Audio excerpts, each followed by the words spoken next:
Sour pizza. Sour pizza, that's right. I just want to start off for thanking you for joining us today Of for course. Pizza and Politics. We're honored to have you as our first guest. Thank you. Absolutely. Let's do it. So just kind of diving right into it, Yeah. what is the biggest misconception you think people have about government work or politics in general? The biggest misconception.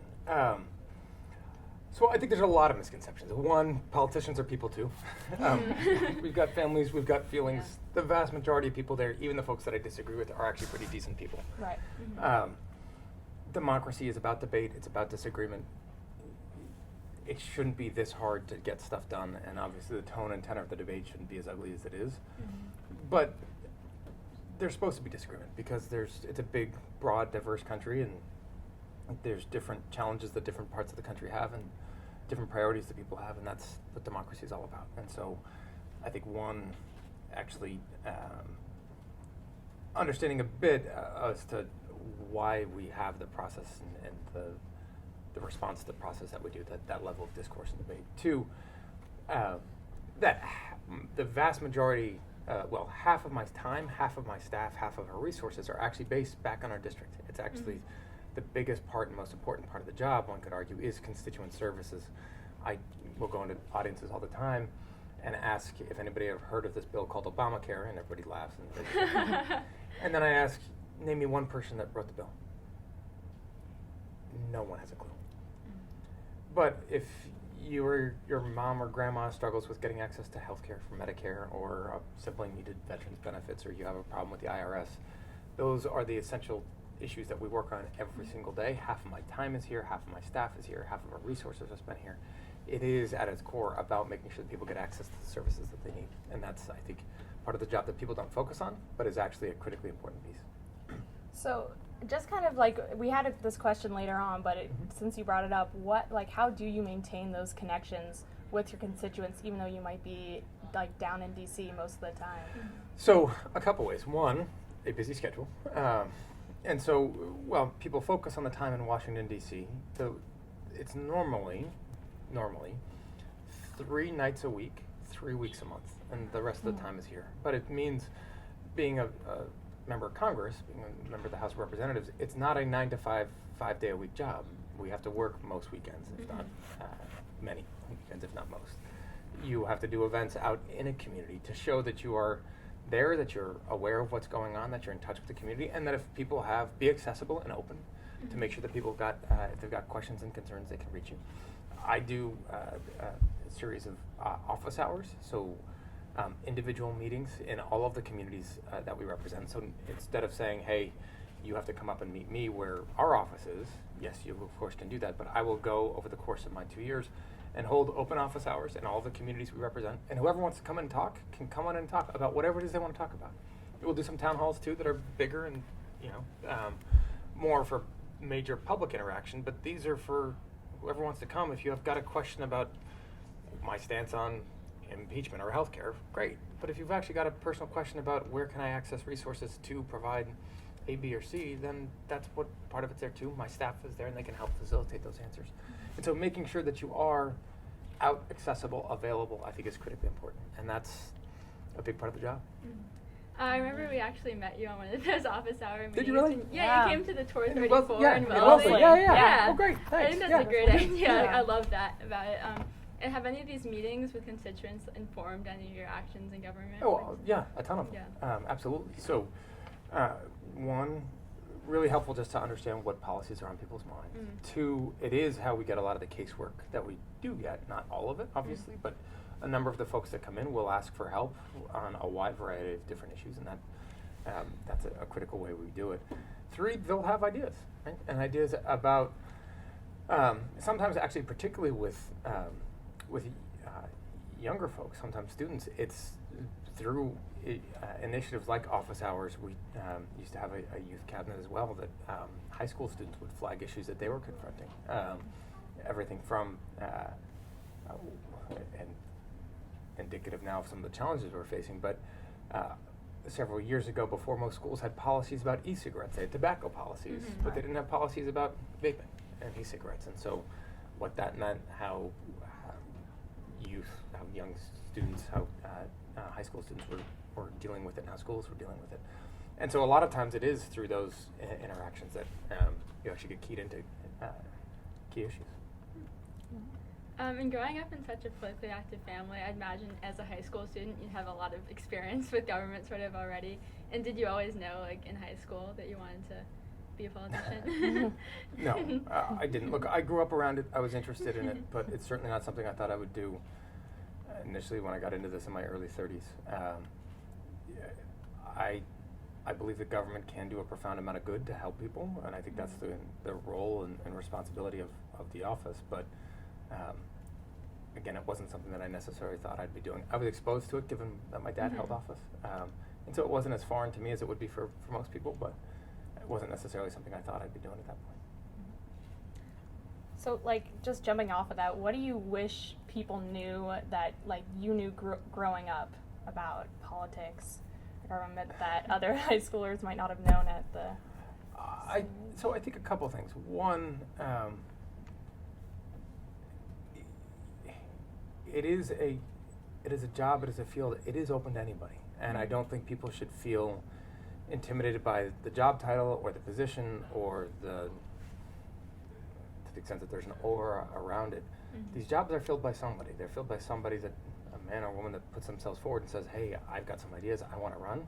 That's just as legitimate as anybody else's. And so I would hope that, particularly for a younger generation of Americans, a generation that is now the largest in American history, a generation that's going to bear the costs of action in terms of policies, bad policies we pass that are going to have a disproportionate impact on your shoulders, like a massive tax cut instead of addressing student loans or climate change or transportation and infrastructure, and a massive cost on the issues that we don't, like climate change.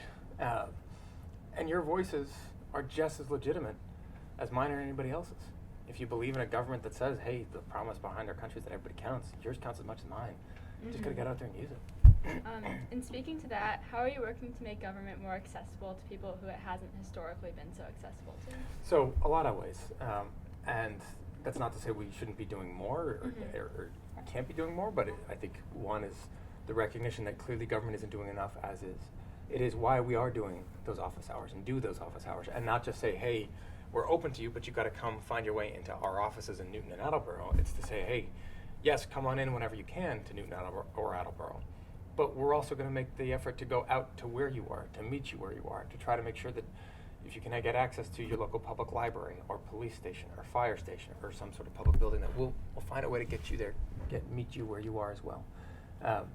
It's recognizing some of the ways in which our government has structurally in the past been inaccessible. It's trying to use things like our mail program and email and social media to try to get out to folks and again, meet them as best we can where they are.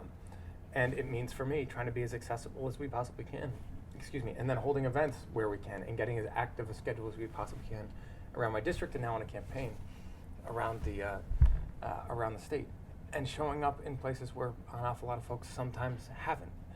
Showing up in places like food pantries, showing up at domestic violence shelters, showing up at opioid task force meetings, engaging people through the criminal justice system and organizations that are dedicated to reentry, and trying to engage in areas where our system is broken and make sure that you're showing up there as well.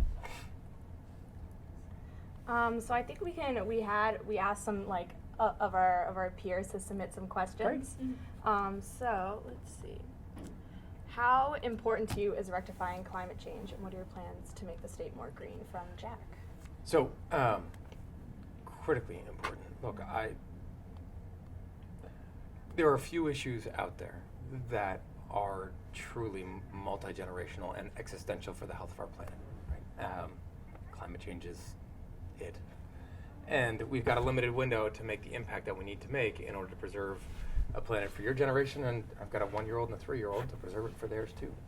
And so this comes with a sense of urgency from me. I think what we've seen in a lot of ways from the advocacy of young students like you guys and other organizations led by students around the world is looking at this as not only a climate issue, it's a healthcare issue, it's a transportation issue, it's an infrastructure issue, it's an economic issue, it's a justice issue.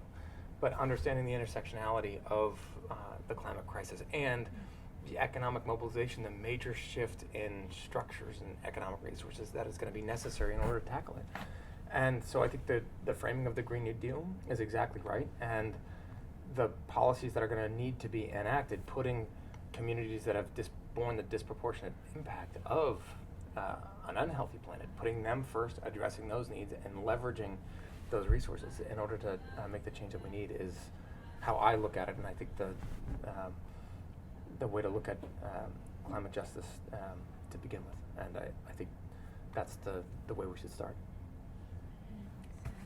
Another question we got, excuse me, is about working across the aisle. Mm-hmm. So could you tell us about a bipartisan friendship or a colleague that you've had?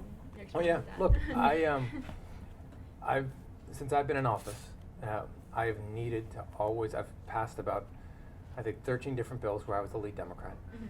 I think it was 7 under an Obama administration, where in order for me to pass a bill, I needed to get it moved through a Republican House of Representatives, and 6 under a Trump administration, where I needed it to get passed by, at the very least, a Republican president and a Republican Senate, and for a good portion of time, a Republican House too. Mhm. So some of my closest friends in Washington are Republicans. We disagree on an awful lot. My job, I think, is not just to highlight the areas where we disagree, but to work for the areas, to find the areas where we do agree, and to chip away at some of the challenges we face in our country, to pass the bills that are in pieces, the steps that are necessary, in order to make our country a better, stronger, fairer place. And I'm proud of the fact that we've been willing to do so on everything from making hearing aids more affordable, to increasing our manufacturing and advanced manufacturing industries, to increasing use of technology across government, to a whole bunch of different areas that I think, at its basic, just help people and help government service, help government serve people better. What does that mean? Oh, sure. So we really appreciate you taking the time out of your busy schedule to meet with us. So why do you think students should take the time out of their busy schedule to learn about government? Because I think whether you like it or not, government's critically important. It plays an essential role in our lives, not just for the people that are employed through our government, federal, state, local, teachers, firefighters, police officers, men and women in the military, government officials, but because it does set the structures up that actually form the way our society works, or the way it doesn't. And if you believe that there needs to be big change out there to address concerns like student debt or climate change or healthcare and housing and homelessness, then you need government to respond. And government responds to voices that speak up and engage. And I think for a younger generation, particularly understanding that this moment is a unique moment in American history where you will have the chance to actually move the trajectory of the most powerful nation on earth. And you'll do it if you vote, and you'll do it if you don't. But man, I hope you take advantage of it. All right, thank you so That was much. awesome. Thank Thank you you. so much. Thank you. I hope you Thank enjoy you. the pizza. Cheers. Salud.